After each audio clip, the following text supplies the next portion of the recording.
E se a gente tivesse um mapa para entender a realidade? Parece ficção, né?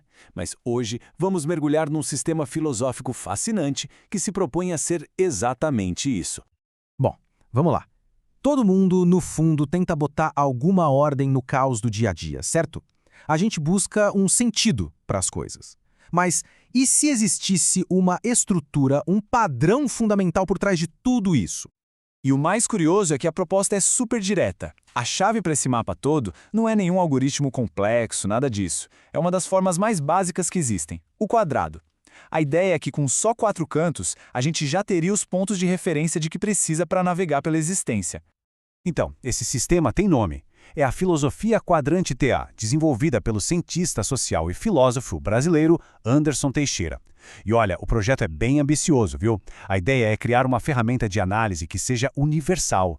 E o objetivo aqui, nossa, não podia ser mais ousado.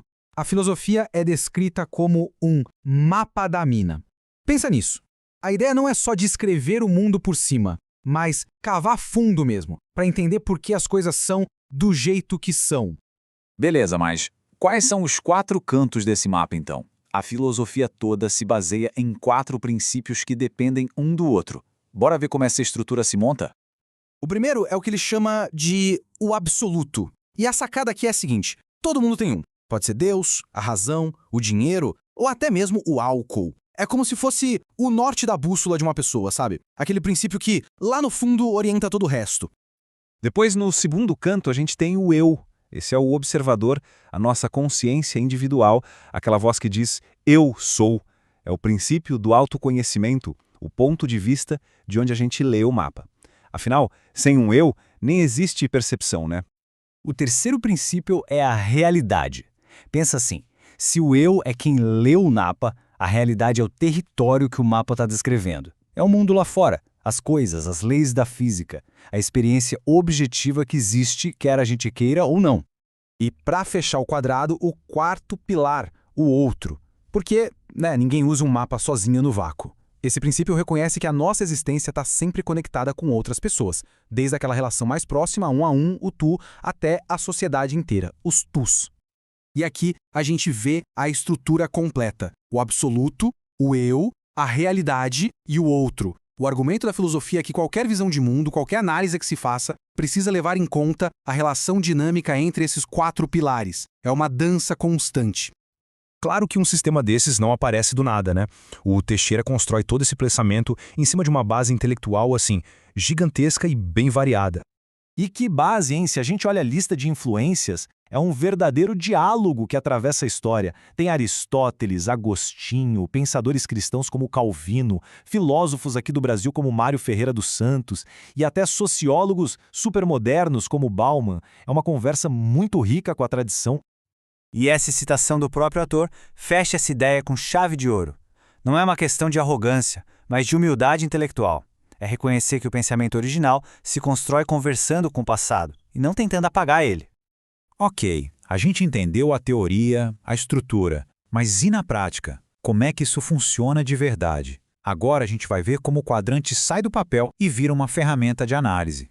Para aplicar o método, a filosofia distingue 2 lentes. A primeira é a agnosiologia. A ideia é olhar para o conhecimento prático do dia a dia como uma pessoa realmente vive suas crenças. A segunda é a epistemologia, que é a análise mais teórica, mais sistemática. E a chave é, para entender algo de verdade, é preciso usar as 2.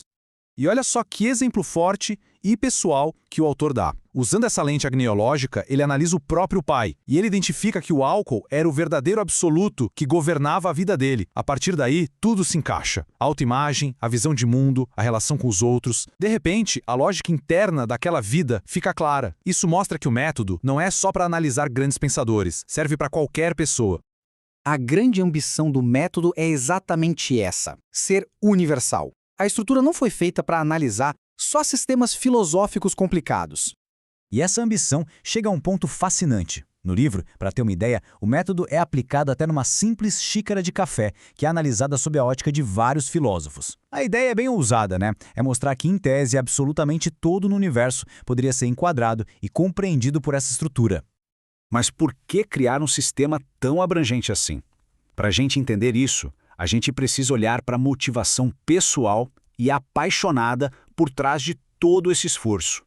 Essa citação, para mim, revela tudo. Isso não é um exercício acadêmico frio. Existe uma ânsia, uma busca quase visceral pela verdade. Aquela vontade de se maravilhar com o mundo e entender a essência dele. E essa busca toda tem também uma dimensão nacional. Inspirado por outros pensadores brasileiros, existe um chamado para que o Brasil comece a produzir seus próprios sistemas de pensamento, para ir além de só ficar comentando o que os filósofos europeus disseram. É a busca por uma voz filosófica que seja nossa, autêntica. E no final das contas, toda essa análise acaba devolvendo a pergunta para a gente. O método não é só para analisar os outros, ele serve como um espelho. Qual seria o nosso absoluto? Como cada um se enxerga? Qual a nossa visão da realidade e do outro? Talvez pensar nisso seja o primeiro passo para começar a usar esse mapa na própria vida.